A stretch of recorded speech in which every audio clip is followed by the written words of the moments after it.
really you? This is your last chance, right?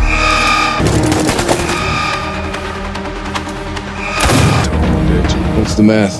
13 degrees descending.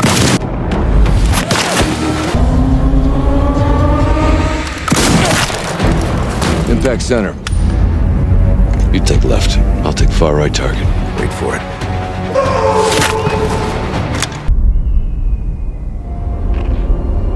Selamat datang di channel Warna-Warni. Kali ini saya akan menceritakan alur sebuah cerita tentang seorang sniper handal. Film dimulai dengan seorang sniper terbaik dunia. Dia adalah Brad dan rekannya yang bernama John. Saat ini dia ditugaskan untuk mengamati seorang mafia senjata. Dan pasukan lainnya sedang memasuki kawasan gorong-gorong untuk melakukan penyerbuan kepada mafia internasional itu dan mulai menghabisi satu persatu penjaga yang ada di gorong-gorong tersebut dengan menggunakan peralatan canggih. Kondisi sangat gelap. Pasukan Nova bisa melaksanakan dengan baik. Pasukan di luar pun memantau dengan CCTV. Dan Brackett mendapat laporan pasukan khususnya berhasil masuk. Brackett dan John D untuk menembak pengawas yang ada di pos terdepan dari jarak 2000 km.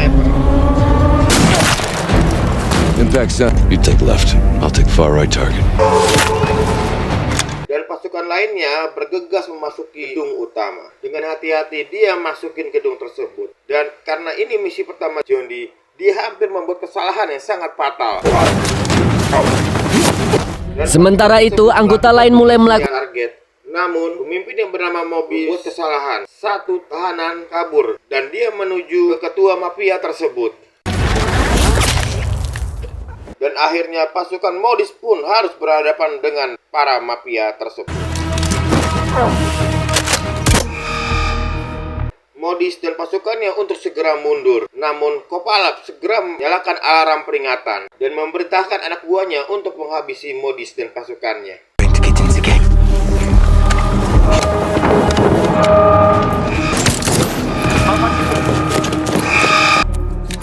This is your last chance, right?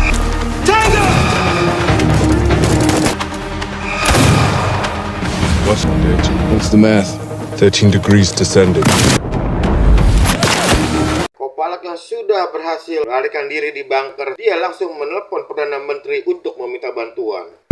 di ruangan itu juga ada seorang ilmuwan muda bernama Maxim yang diperbudak Kovalov. Agar mengaktifkan senjata pemusnah di lab tersebut. Karena sudah terpojok, Kopalap pun langsung mengaktifkan senjata itu dan hasilnya kita kembali ke 48 jam sebelum penyergapan dilakukan. Jadi dalam misi ini Beckett diminta oleh Modise untuk membantu karena dia membutuhkan seorang sniper yang tidak pernah meleset seperti Beckett. Beckett kemudian diperkenalkan pada seorang pasukan khusus bernama Nadia. Dan Beckett pun diperkenalkan juga dengan seorang Nova. Dia adalah saudara Perdana Menteri Costa Verde. Dan ternyata Perdana Menteri sebelumnya adalah ayah Nova, namun dikudeta oleh pamannya. Dia juga seorang diktator dan kejam kepada rakyatnya. Tugas kali ini adalah untuk membunuh Kopalap, yaitu tangan kanan Perdana Menteri, dan juga dia mafia tersadis di sini. Kopalap sendiri menciptakan senjata kimia dan juga orang kepercayaan Perdana Menteri. Tak lama kemudian Beckett pun tiba di markas dan dia bertemu dengan Jero. Jero adalah teman lama backup dan mereka berdua mengelilingi markas tersebut. Jero menjelaskan bahwa misi ini sangat penting bagi Modis dan kawan-kawannya. There is an entire global network after this guy. Come on, let me show you around. Jero pun diperkenalkan dengan para pasukan di sana. Dengan kemampuan Beckett, pasukan di sini yakin bahwa kita bisa menghadapi mafia tersebut. Kemudian Beckett diperkenalkan dengan John D. John D adalah pasukan sniper terbaik di Afrika sebagai Angkatan Laut Marinir Afrika Selatan. Modis pun meminta Beckett untuk melatihnya sebagai sniper terbaik seperti Beckett. Dan Modis meminta para anggotanya untuk berlatih kembali. Dan ia pun yang memimpin dalam latihan tersebut dengan berbagai strategi penyergapan.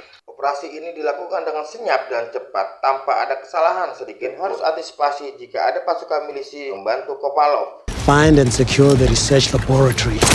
Any vehicles you find. Will drop us in. Prime Minister Diaz, who has a sizable militia Going in with us. Setelah latihan berakhir, Beckett melatih Jody agar dia menjadi sniper terbaik dan berikan dia latihan yang ekstra agar dia jadikan karakter sniper yang bisa diandalkan. Between you and I, Sure if I was gonna be able to do it.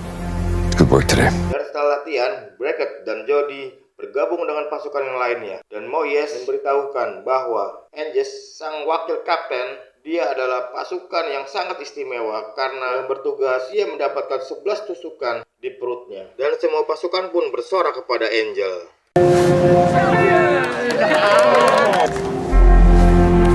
Keesok paginya, Beckett tetap melatih Jody agar dia menjadikan seorang sniper seperti dia yang tidak pernah gagal di medan perang. Jody pun menceritakan bahwa keluarganya adalah pasukan militer semua. Maka itu dia termotivasi agar dia menjadikan seorang patriot dan kebanggaan keluarganya. Setelah kembali ke markas, Jola menceritakan suatu keluarganya bahwa pada dulunya mereka semua adalah keluarga yang harmonis. Dan ketika itu pamannya langsung mengkudeta ayahnya. Sampai saat ini dia pun bingung maksud dan makna dari kudeta itu. Dan Nova yakin bahwa dia bisa menggulingkan pamannya ini. Singkat cerita, Modese kembali mengumpulkan timnya. Dan ini adalah meeting terakhir sebelum melaksanakan tugas dengan baik dan benar. Cause we are a feeling normal a pitch. We move at midnight. Setelah melakukan misi tersebut, Beckett menanyakan kepada Modese kenapa ingin terjun langsung ke lapangan. Padahal usianya sudah hampir 60 tahun. Mendengar omongan Beckett, Modese menjelaskan juga bahwa dia seorang pemimpin yang tidak boleh hanya menunggu, melainkan harus terjun ke lapangan dan memastikan bahwa misi tersebut tidak boleh gagal walaupun hanya sedikit saja. Malam harinya, Beckett mengajak Jody untuk menembak sebuah gedung bangunan yang telah ia tandai dan meminta target tersebut harus tepat dan tidak boleh sedikit pun meleset. Karena besok Jody akan melakukan misi pertamanya. Beckett meyakinkan bahwa Jody bisa melakukan itu. 200 meters.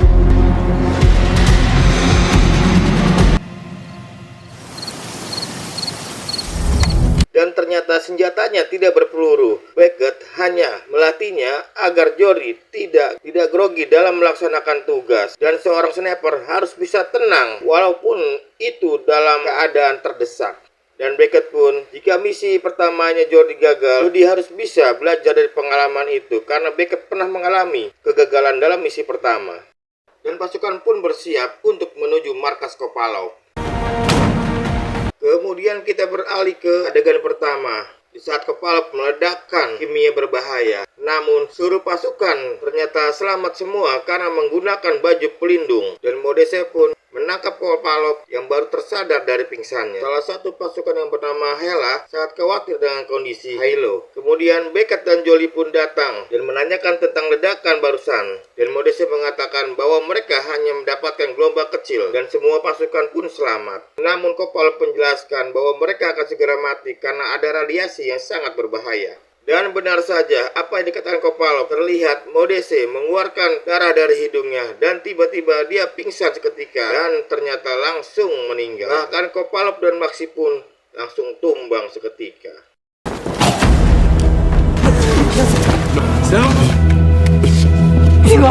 Itu semua pasukan pun berduka dan sebagai pasukan mereka harus menerima walaupun kapten mereka telah tewas. Walaupun pada awalnya semua tim saling menyalahkan. Beckett pun menyuruh pasukannya agar tetap tenang dan membagi tugas-tugasnya serta melanjutkan misi ini. Beckett pun menyuruh agar pasukannya berada di tempat agar jika pasukan Perdana Menteri datang, mereka harus bersiap untuk menghadapinya. Beckett dan Joro kemudian mengecek barang kimia tersebut. Beckett pun meminta Joro yang ahli teknologi untuk mengecek bom kimia tersebut apakah bisa digunakan atau tidak. Di sini sebenarnya Joro tidak setuju karena dia beranggapan bahwa senjata ini sangat berbahaya dan harus dihancurkan. Nova diberi tugas untuk mengupdate komputer yang ada di komputer Maxim. Setelah data diambil dan disimpan, maka gedung itu pun harus dihancurkan. Mendengar tugas dari Beckett itu pun, para anggota pun merasa pesimis bahwa misi ini pun akan berat ke depannya. Beckett pun meyakinkan kepada anggotanya bahwa ini adalah keinginan Modese. This is where we make our stand.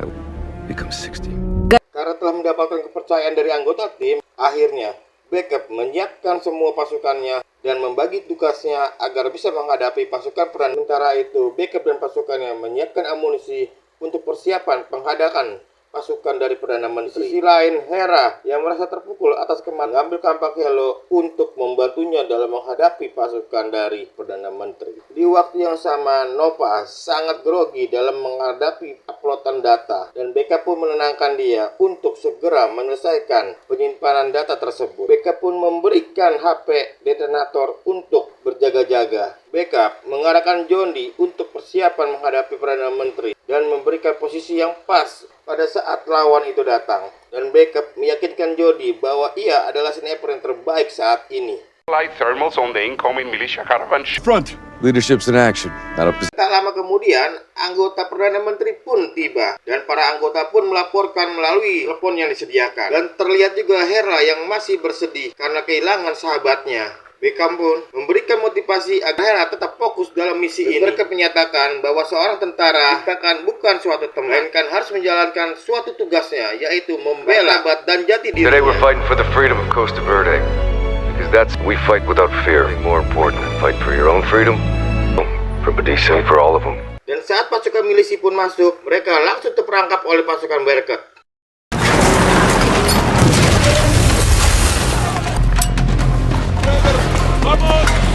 Saat pasukan milisi itu pun kaget, backup langsung menyerbu pada saat itu juga.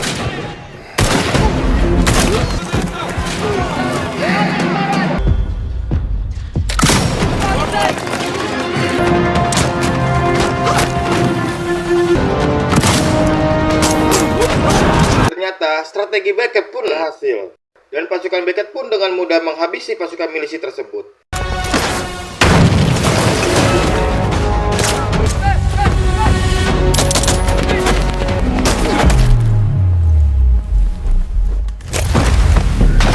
Akhirnya, Hira bertarung dengan pasukan milisi dengan menggunakan kampak milik Hira. Tanpa pikir panjang, Hira pun menghabisi pasukan tersebut.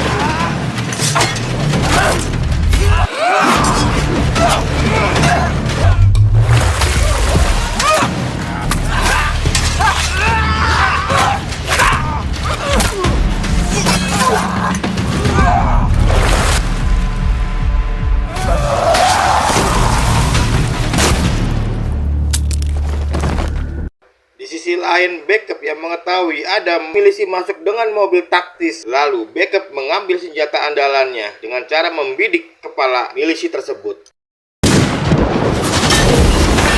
Backup menyuruh pasukannya untuk mengikuti Hera untuk masuk ke ruang bangunan agar bisa membantai pasukan milisi tersebut. Namun, Angel masih bertarung dengan pasukan milisi tersebut dan terjadilah baku hantam.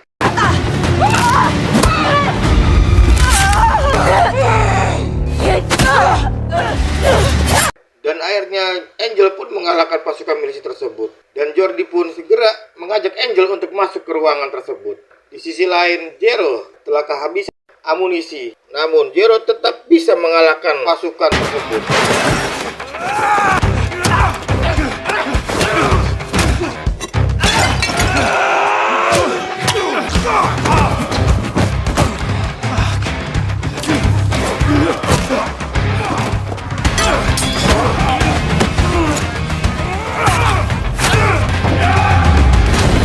Di sisi lainnya, Backup pun sedang bertarung dengan pasukan milisi ini. Karena dengan ketangguhan Backup, akhirnya Backup pun dengan mudah mengalahkan pasukan itu.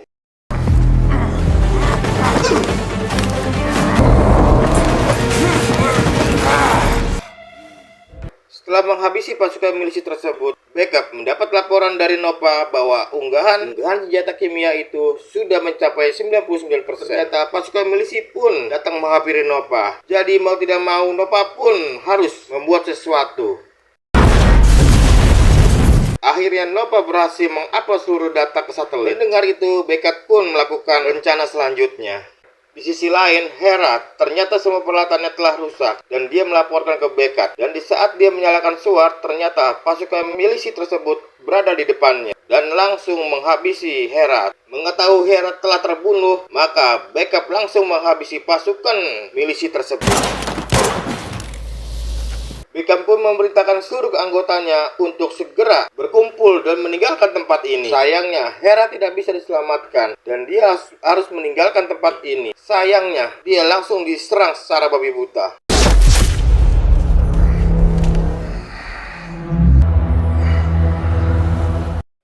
Melihat itu, Jero menghampiri backup yang mulai kehilangan kesadarannya. Dan tiba-tiba juga Nova yang sedang berlari langsung ditembak oleh pasukan milisi tersebut. Dan sayangnya Nova tidak bisa diselamatkan. Dan pasukan backup pun langsung membalas tanpa ampun.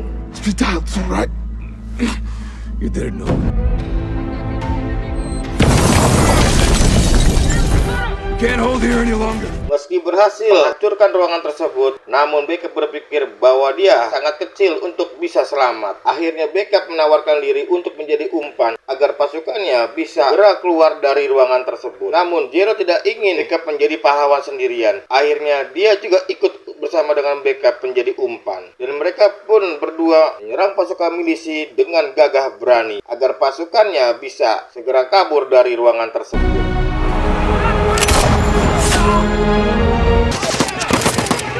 Dan sangat beruntung, di saat mereka terkepung, bala bantuan pun tiba di waktu yang tepat. Dan pasukan bantuan pun menemukan mayatnya Nova. Dan mereka menyadari bahwa Nova belum meninggal. Nova pun langsung diberikan pertolongan dengan segera. Setelah misi selesai, Angel dan Johnny mengantar Backup ke dermaga. Karena berita itu sudah masuk ke internasional, maka Beckett dan Jero harus segera meninggalkan negara ini sebelum mereka diburu oleh Perdana Menteri. Mereka pun segera berpamitan pada Angel dan John Dee yang lebih membantu Nova untuk menghadapi Perdana Menteri. Karena negara ini adalah negara terkorup. Dan film pun berakhir. Jangan lupa untuk subscribe dan like. Terima kasih.